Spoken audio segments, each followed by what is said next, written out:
Hello, everyone, and welcome to this episode of The Friday Charge, brought to you by EV Geek Studios. As always, we are your hosts, a platypus detective and a legally distinct plumber.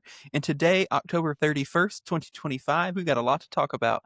We're going to talk about some Chinese EV stuff. We're going to talk about Ionna, and we'll see what else comes up. So, without further ado, let's plug in and get started.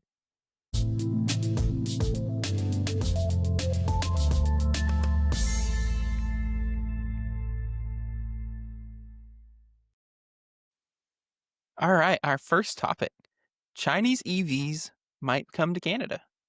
So it's being rumored, so this is all rumor mill right now, that China will be removing their 100% tariff on Chinese EVs soon, following faltering trade negotiations between the United States and Canada. Last year, Canada imposed a 100% tariff on Chinese EVs following in the US's footsteps. This was done in a move to try to help domestic auto production, which is mostly US companies, but they have plants in Canada.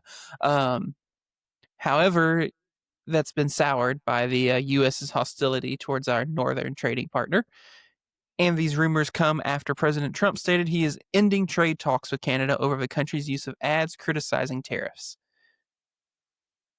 There are also rumors that China will remove restrictions on Canadian pork and canola in exchange for these EV tariffs going away. We'll see. This is not a surprise to me at all. It's kind of what I expected. At some point, I thought these cars are going to make their way to Canada or Mexico. And then once they're on the same continent as us, it's not that far stretch for them to then end up somehow in the United States. So yeah, So it yeah, feels this like our was part of. government.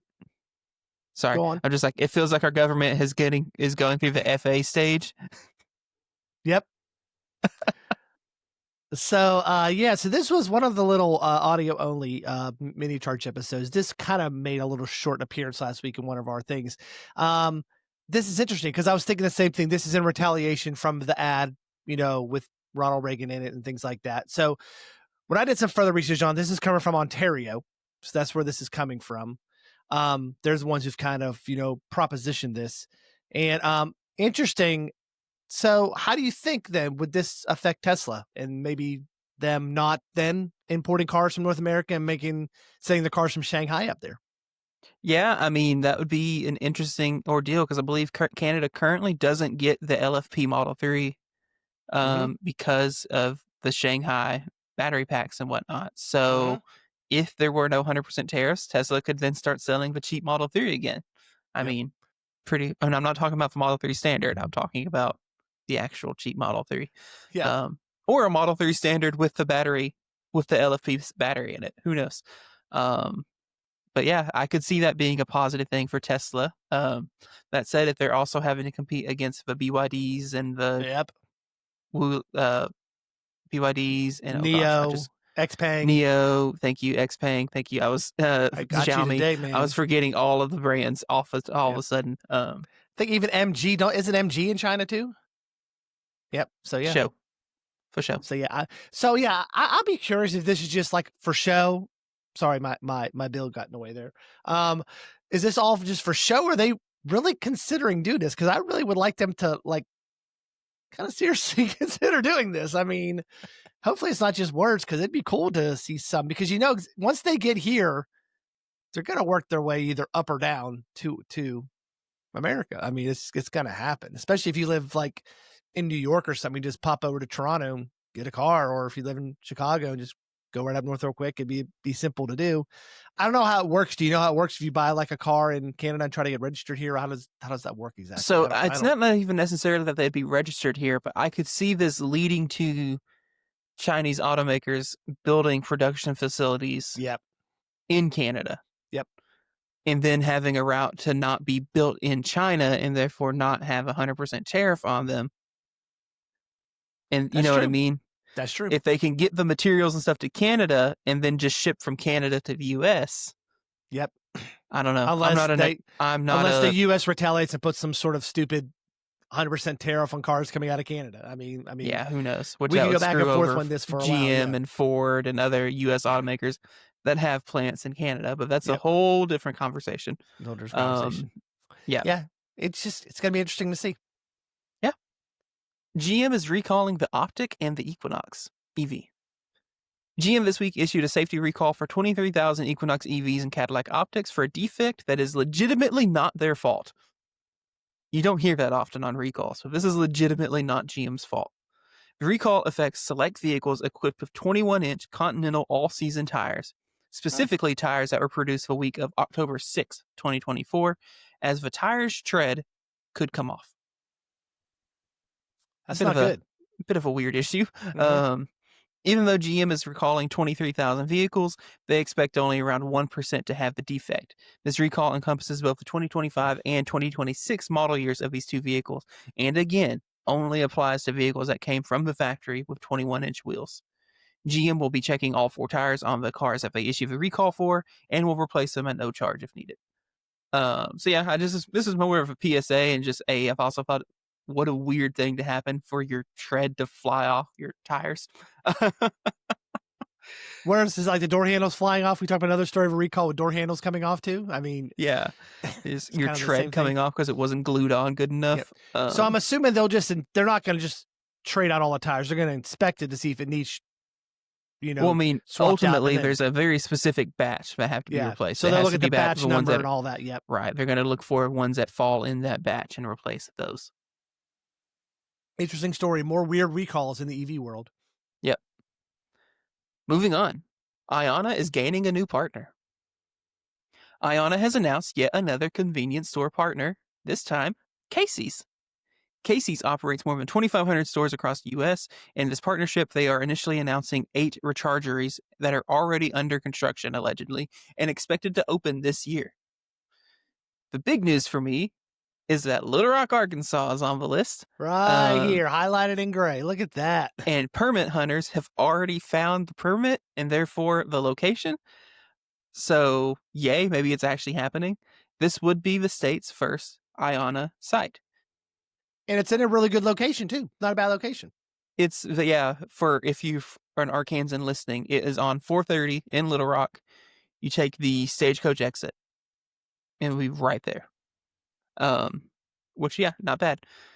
Uh, That's a Perhaps big more for those impressively who to for me, those who live in Arkansas. That's a big intersection where the bypass and 30 kind of all merge together. yeah, perhaps more impressively, the announcement pushes Ionna past 900 chargers in construction or open, and is double what it had 3 months ago. Wow. Whew.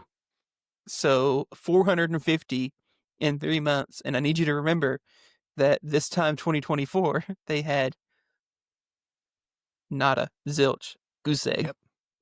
Well, when you're getting bankrolled by GM, by 8 BMW, automakers. Yeah, Hyundai, Kia, you can afford to do that. Now, I'm assuming all of them are not going to have these nice coverings like we see in that picture here. we'll see. Yeah. Yep.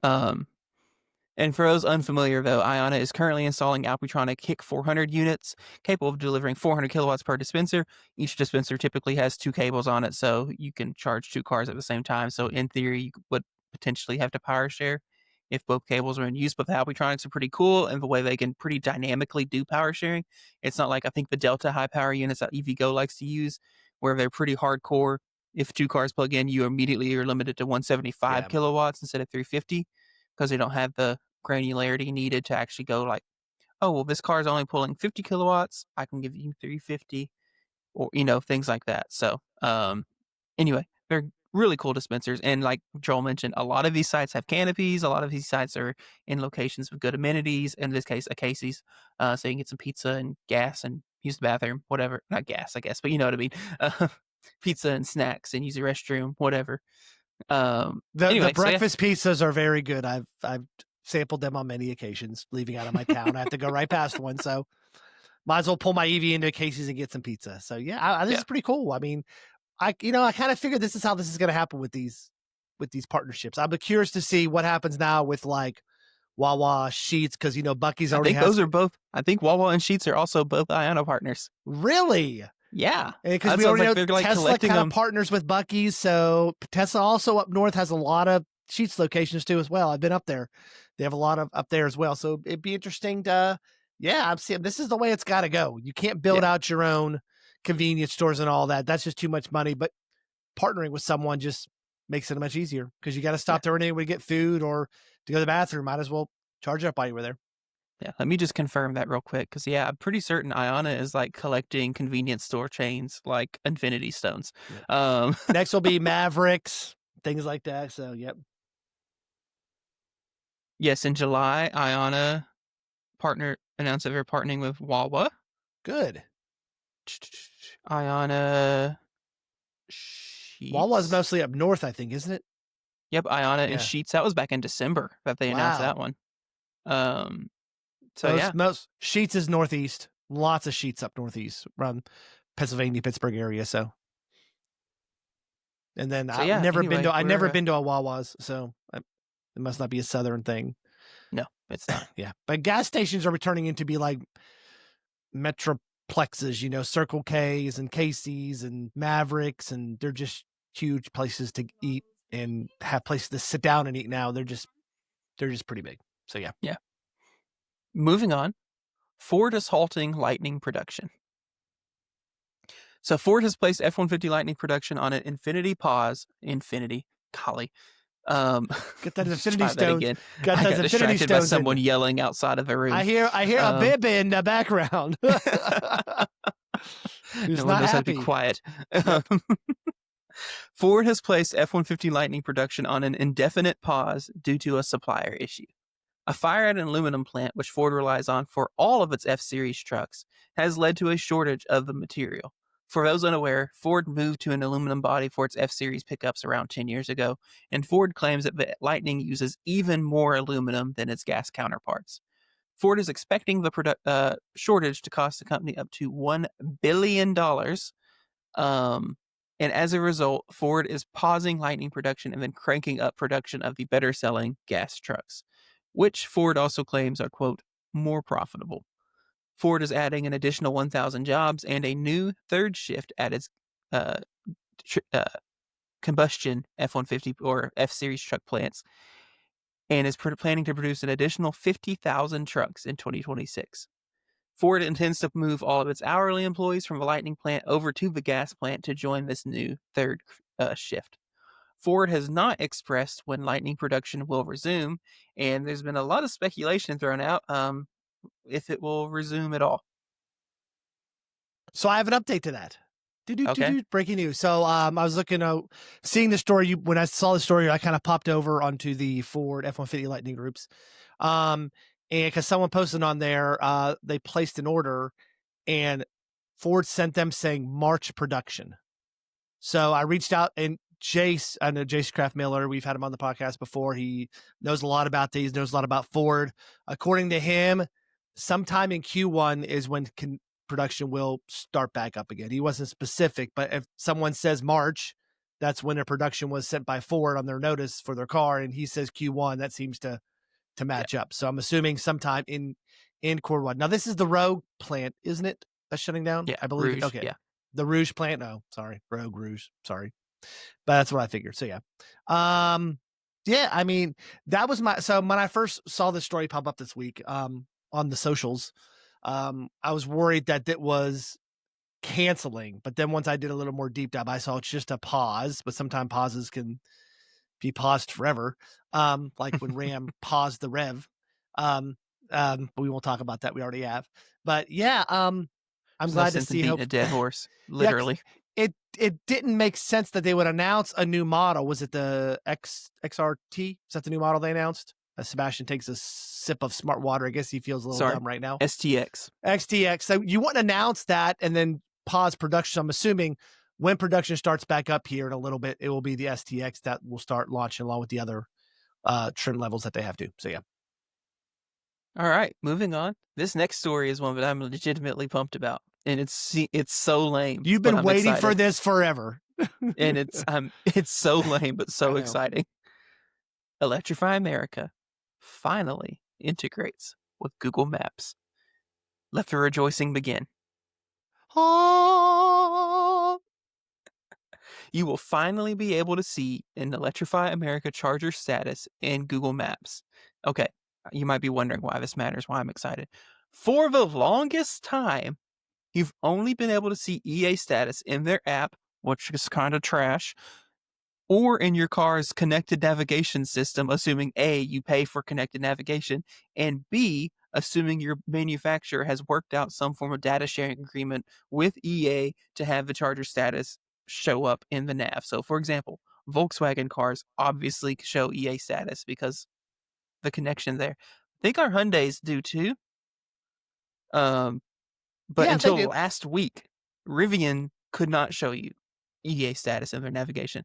And the reason it started working last week is because Rivian switched to Google Maps, but also we're going to ignore that. Yes. Great timing. Now that it's baked into Google Maps, though, this means that not only does it just make it more convenient for just, you and me randomly, it also means cars that use Android Automotive. So, all the new GM EVs, Mhm. Polestar, Volvo, etc., the new Nissan Leaf, whoever else, since those cars also use built-in Google Maps, will finally be able to show you EA status. Mhm. So that just unlocked, Equinox is like one of the best-selling EVs right now, and it can also now show you EA status in the car without getting out an app. Yay! And this is a huge win if you use phone projection, so Android Auto, Apple CarPlay, and you're using Google Maps. So yeah, this is exciting. So Yay, yeah, they're finally playing nice with other people. I got a picture up on the screen. It looks like here's an EA station they showed on the left, under where it says directions saved nearby. It says CCS 350 kilowatts, CCS 150 kilowatt. This must be a huge station. 13 of 15 of 150 kilowatts, 4 of 4 of 350 kilowatts, and the Chatamo, which no one uses, except for if you're a Nissan Leaf owner, 1 of 1. So it does keep that updated. So yeah, pretty cool. This is something we've been asking for a while, because every time we do reviews and we look at Google Maps or we pull up Google Maps on a car, it really doesn't show it. So yeah. Also, I really like the integration while you've got that screenshot pulled up. So Sure. you can not only see kind of what is available at the time that Google polled this. I don't know how often Google is polling this data, how real time it is, but it's better than not having it. Yep. But you can combine that with, if you look further down, how it has the popular times and shows you whether or not the station is actually busy. Very Tesla-like in their app. Yep. Now, that might not be perfectly lined up because it's using geolocation. So, like, Yeah. it could just be if it's in a busy shopping parking lot, then it probably says it's busy Yeah. all the time. Yep. Just If because it's there's in going a to be a lot of Walmart and phones. it's 8 o'clock on a Saturday, it may be busy or something like that. So But yeah. you can kind of combine with the two of those to get maybe a sense of what's going on, right? Mhm. Is this in a super crowded area? Is it not in a super crowded area? Oh, all the stations are in use and it says it's busy. There might be a line, Yeah. just you can kind of use all that data to your advantage if you Yeah. want, if you I care. would assume this is near a Walmart because the pin drop on the map is about a half an inch away from a Walmart supercenter. So I Yeah. would say this is at a Walmart. I don't know where this is at. I can't tell. Location. This is North Tryon Street in Charlotte. This is one showing you in Charlotte. So yeah, on this picture. Charlotte, North Carolina. Charlotte. Yep. Sorry. So yeah, so excited about that. Just making it easier. I think that's kind of where we're at now. And you can agree with me on this, Sebastian, or not. I don't care. I think that's where we're at in this next stage of EVs. Like, we've had the initial huge push. We got EVs out there a lot with the tax credit. Now we're probably going to see companies pause, reconfigure, recalibrate, figure out what the next step are in the next 12 to 18 months. And during that time, you're going to see the network probably, hopefully, just take off with what we're seeing from, Ionna, what we're seeing from, these other Walmart expanding like crazy and things like that. So hopefully that's where we're at in the next stage of EV adoption. Is now we're going to let infrastructure catch up with adoption. What do you think? Yeah, I think that's ultimately, we are very much in we've been in this, what feels like a charging consolidation recently. We've Mhm. seen a bunch of these little small boutique players kind of fade out. We've seen kind of a few very obvious favorites in hardware manufacturing. We're seeing these networks actually have to put things in gear and make their stuff reliable or whatever because they have legitimate competition now. Mhm. Um, and so, yeah, I think this next phase is just kind of going to be getting everything good and refined. I would say that we were past kind of the alpha beta state already as far as like EV adoption goes. Like, I didn't feel like a beta tester, if that Mhm. makes sense. I think now though we're like if we were in version 1.0, we're moving into V2. We're moving into the second big release where there's going to be a ton of new stuff added, new features. This is iOS whatever. This Yeah. is Yeah.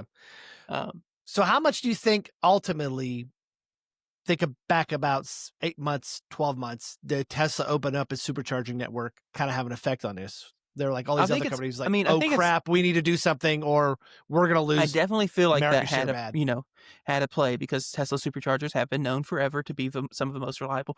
Now that they're open, I think it is causing some cracks to show in their network as well. We're starting to see like, oh, V3 cables don't cool very well. They Hmm. won't hold 500 amps as long as they need to, and they've been perfectly fine for years on Teslas because the Tesla charging curve kind of they were set up for Tesla charging curves. They're not set up for a vehicle that's going to sit there and pull 500 kilowatts for a long, not 500 kilowatts, 500 amps for a long Yeah. time. They don't play Um, nice with the 800-volt architecture cars. So yeah, so we're seeing, we did end up seeing some cracks show with that, but I do feel like that in combination with, Iona, some of these big names now coming in and saying, oh, we can do charging too, yep. And and it's we're going all to do good private hardware. We're funded. going to It's use, not yeah, Nevi Monday. It's all they're dishing out their own money. And yeah. people like You've Walmart got can do that. Iona and Yep. Walmart coming through and say, we're going to use Alpitronics or ABB A400s. These are good, solid, Solid. Yep. reliable units. The units will not be a problem, and we're going to build out, and we got the money to throw behind it, so we can throw out as many as we want.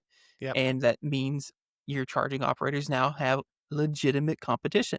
Yep. They have to fight with Tesla. They have to fight with Iona and Walmart and EA. whoever else. I mean, BP Pulse is doing a bunch now. BP Pulse is allegedly going to be white labeling Tesla superchargers, which is an interesting thing to me.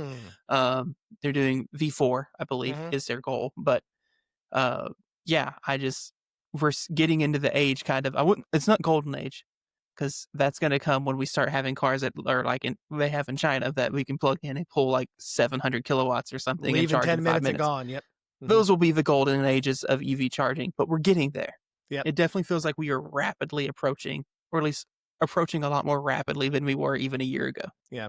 And like you said, we have had time now to weed out some of those people like FreeWire and everything like that, these startups who tried to come around, tried to own their own private backing, and it just didn't work. So now you have these stations like we do at JT's with the FreeWire system that sometimes it works, sometimes it doesn't, and it's hard to get maintenance or parts on. So yeah. So what do you, what do you look in your crystal ball? What do you think this does to ChargePoint? I don't know. They're an You don't hear interesting their use name case. anymore so They're, much when you they're an talk about them. interesting case. They have a lot of good stuff going on the back end. But a lot of people don't know ChargePoint roams with almost everybody. No, okay. Like if you go to an EV Go station, you can tap your ChargePoint card and use that to pay. You don't have to have the EV Go app. Mm-hmm. I was watching earlier today. I was watching Kyle did a video at a BP Pulse station, and he activated the credit card, which worked fine.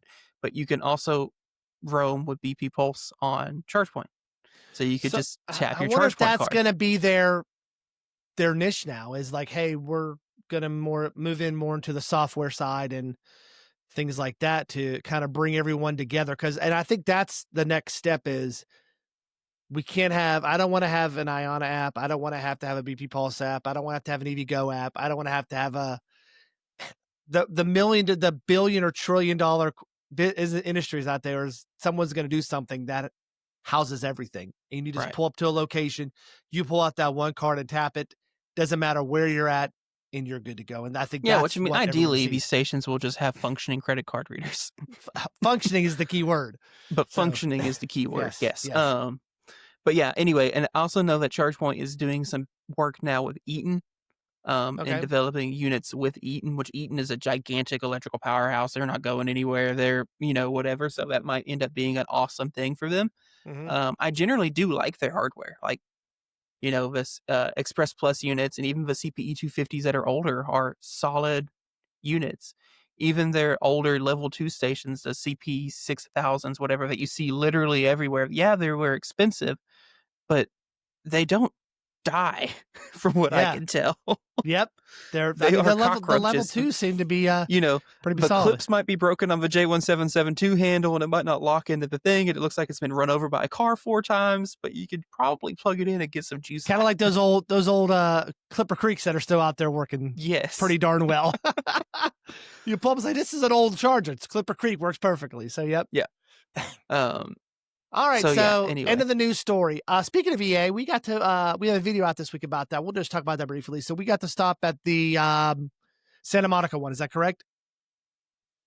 Sebastian, just take another drink of that is not smart water. That looks like bootleg smart Lemonade. water.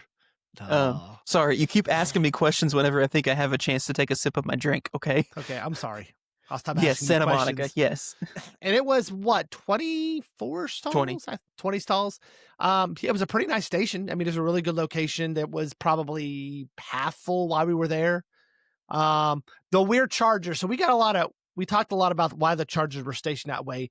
And one of the people said it was for handicap accessible. I guess you could get to the back of the charger if you needed it. I didn't understand. So Yeah, I mean, I kind of had a feeling it was for accessibility reasons, but Yep. they weren't signed no. for ADA, and it didn't answer for one question I had, which there was one unit in which the cable management goes the complete opposite direction Yeah. of where the car is parked. Yeah. So it's like you can't stretch the cable It's like to your car they because needed it's to on the turn wrong that side. What that would have been like 45 degrees. They needed to turn it to make it to where both sides could get to the car at the same time. Yeah. Yeah. It was weird. Anyway, so I'm sure it was ADA reasons, but I just thought it was interesting. It wasn't signed in those, 2 stalls that are facing that direction, the rest aren't. And I don't see how, even if they had been faced perpendicular to the spot like all the other stalls, how that wouldn't have been ADA accessible. Yeah. I don't know. I'm not an expert in this field, so I know loosely enough, but I'm definitely not the know-all end-all. So But it was a cool station, good location. Saw quite a variety of EVs charging there. So yeah, so if you want to, and I mean, it's just a the cool real thing short there video. is, Yep. yeah, and the real thing there is just EA is finally installing more than 4 stalls at places. Which I did mention in the video. We actually have a weirdly large EA station in Little Rock. Yep. And it's an old station. It's old ABB units, but we have 8 stalls. Yep. In Little Rock at the Baseline Walmart, which is a huge station for EA, especially at the time that they did it. Now that's because it's a Walmart partnership and Arkansas is Walmart land. Probably one of their flagship ones that they put out there. So yeah, from 2019 or something. Colleen, now I want to know, how long has that station been there? You can keep talking. on it. I will keep talking. You keep talking. We released a video also on Monday, if you're curious, of the Lucis Sapphire. So it was an older one. It was a used one. Not a Sapphire. I wish. Not a Sapphire. That was in the freaking bloopers too at the end of that. So yeah, it was the Lucid Air Touring. There we go. And I said Sapphire, but I wish it was. Yeah, it was a Lucid Air Touring. It was a 22, 23, 22, 23, 23. 23. Yeah, but it was snazzy. It was good. It had some pick up and go. It was, if you need a car with storage, that's the one you need to get, because that trunk in front, you could put bodies in there if you needed to. I mean, if you needed to put some bodies in there, 9 sets of golf clubs, you would be good to go. So yeah, Sebastian had a issue with it, and you talk about a little about in the video, and it has a lot to do with the ADAS system. What do you think? Do you think my issue was invalid? You said that I was crazy. No, it is a valid issue. It's very valid, especially. Hey, be nice to the platypus, not Mario. So so what was wrong? I was right. Yes, it was February 8th, 2019 is when that site opened. Okay, Lord, he's gonna milk this for the next week.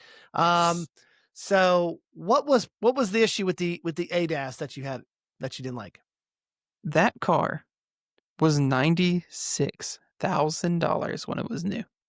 Like that was the MSRP. Yep, 56. And that's the MSRP now? with no options. Okay, it might have had more options on it, but I don't know about it. But the base car in that trim level, when new, was $96,300. That car does not have basic lane centering. You're right. I'm not talking about hands on, hands off. I'm saying it does not lane center. Turn on the cruise. Period. Keeps it in the center lane, basically. Yep. you turn on the cruise control, and then you hold the wheel and you steer the car yourself. And if you touch a lane line, it will fully let you go over the lane line before it alerts you and says, hey, and then tries to nudge you back to your lane. Yep. That is insane. Yep. Like, I don't It's think part of their premium. What's it called? Dream Drive Premium Right. is Yep. is what you have to get lane steering. Now that also adds in hands-free ability and other stuff, which is cool. Like, oh, that's great. But Sure, charge extra for hands-free. But a but $96,000 car. yep. 96. When basic $15,000 That's more than I cars have paid them. for my house. He's not lying. That's On an acre of land. $3,000 more than I bought my house for. On an acre of land. On an acre of land. As he tells you. I think his house is just an acre of land. Because all I hear is that I have a house on an acre of land. I think he just has a tent out on an acre of land, but who knows? With charging. It's a real nice tent. He does have charging out there, so it must be a real nice tent. I have 2 EV chargers. It's a yurt is what it is. So he's living in a yurt. Anyway, that is so crazy to me. And yeah, because the car was so cool. I liked the car so much. Oh, it And was then I got it nice. on the interstate and I turned on cruise control and I was like, huh? You literally, like, you were sitting there driving. I was literally searching the internet while we were driving. Like, are we missing Because something? I'm like, I must be doing something wrong. Is there a Just like, button we're not hitting? What's going But no, on here? it Nope. just straight up doesn't have it. Yep. Like, Any other topics that pop into your mind, Sebastian? we also drove another Hummer this weekend. Oh yeah, we have that review coming up. So we drove the 2026. It was a 2X, I believe. Yes, Pickup 2X. Pickup 2X. And yeah, not to spoil too much on the video there, but they fixed everything that was wrong with the Hummer. So, and you got to check out the video because the new crab walk is pretty tasty, pretty spicy. Yep. And then other than that, I think that's all we have been doing the last week. So, yep. Yeah, we've been taking it easy, done a lot of traveling, done a lot of everything else, trying to relax a little bit before we kick back in our groove and it's get the ready winter time. to- It's turning winter here in the South, so we're trying to stay warm. So, and we're going to be doing stuff this weekend, and then next weekend we're off, and then we're going to Electrify Expo, and then the cycle Yes. repeats. So if any listeners out there at Electrify Expo, come find the platypus and the. No, we won't I will be a not be wearing platypus. this outfit. Okay. Yes, look for You will not be wearing that outfit. No. Look for 2 people that look like us and one little short blonde hair kid who's about 12 years old with press passes around their neck. So that would be us. And come up and chat with us, take a picture. We'll chat with you. We'd love to do that. So yeah. All right. Well, that is a wrap for today's episode. Thank you all for plugging into the Friday Charge.